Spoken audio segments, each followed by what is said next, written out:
Okay, hello Internet, welcome to another video for Optimized Gaming, and today we are unboxing the mythical creature that is the PS5. I finally got my hands on one after 4 months of trying.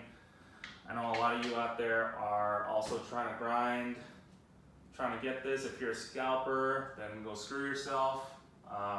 And for those that are still trying, don't give up, don't give in to the scalpers.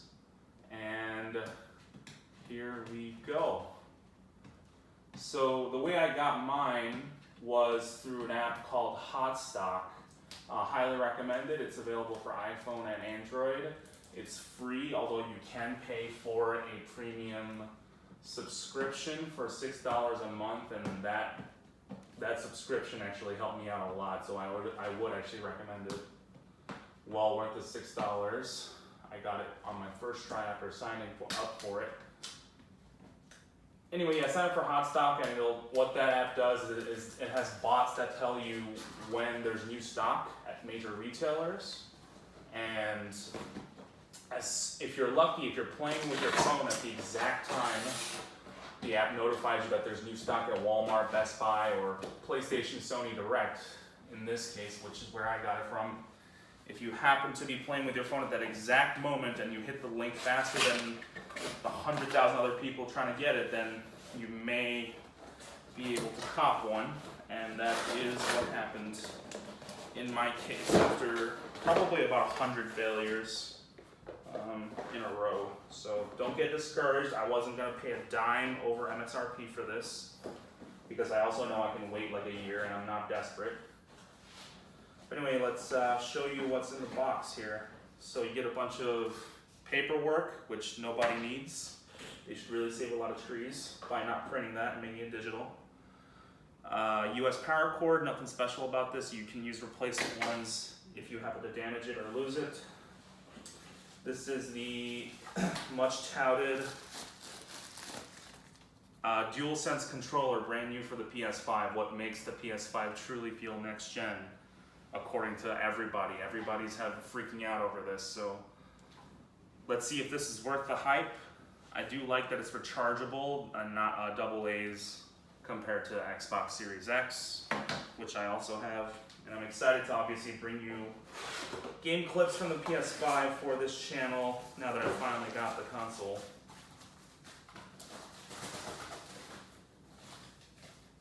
Alright.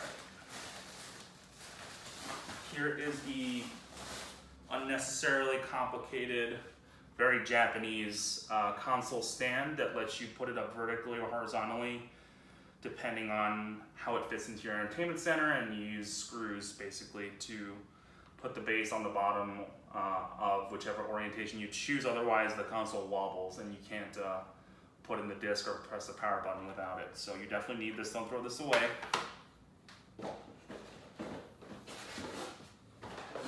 And you get, this is also important, HDMI 2.1 cable. Don't think you can just plug in any old HDMI cable. You think HDMI cables are all the same.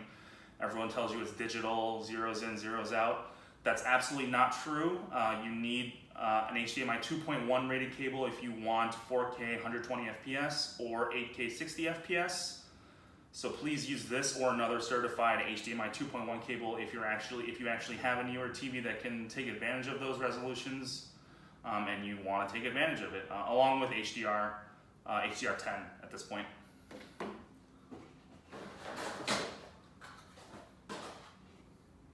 And the last item here is the USB-A to USB-C cable. This is to charge your controller off of the console.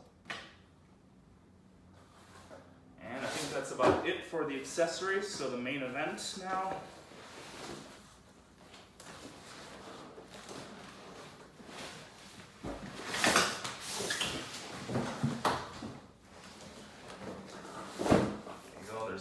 PlayStation logo there.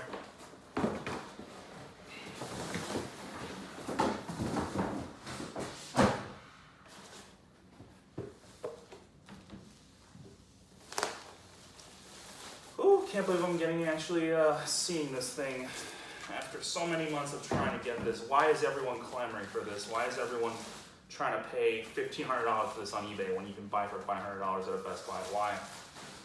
I'm not sure. I'm hoping to find out, but here it is. Everyone's talking about, oh my god, it's huge, oh my god, what am I going to do with this? I think that's quite exaggerated. Let me show you for comparison, quickly. This is the Xbox Series X, so you can see the consoles side by side.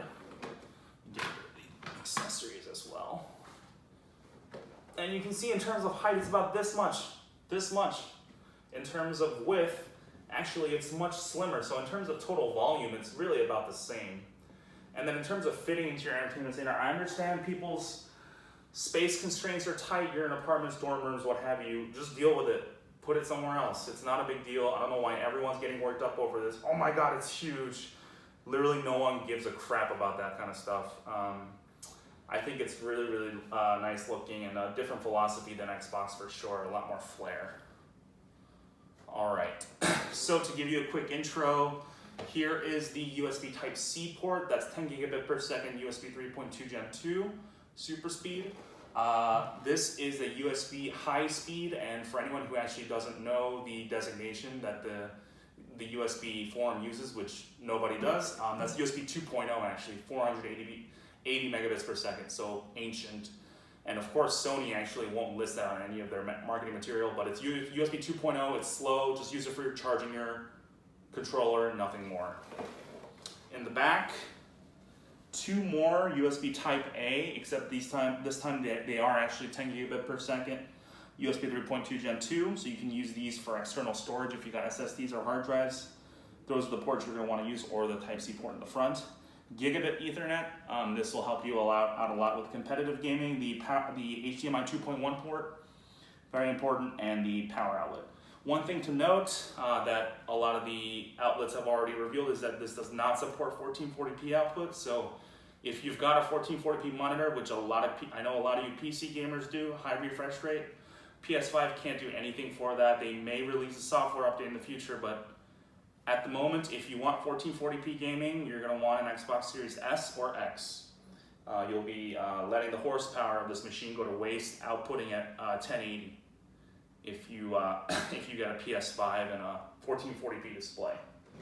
All right, so obviously I have the disk drive version because I want to play my legacy games that are on disk. I want to be able to trade and sell games, share games with friends. I think digital versions are convenient, but personally for me, quite a bit stupid.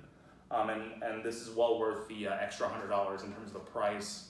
Although I understand that the digital edition at $400 is quite a good value if you're in on the digital ecosystem and you get no loss of performance compared to Xbox, which has a $300 option, Xbox Series S obviously, but you lose a lot of performance and you give up 4K and 8K.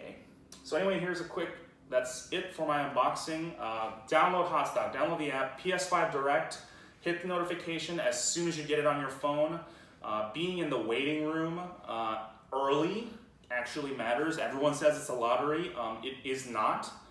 In the waiting room, the order in which you come into the waiting room before the yellow bar in the queue really matters.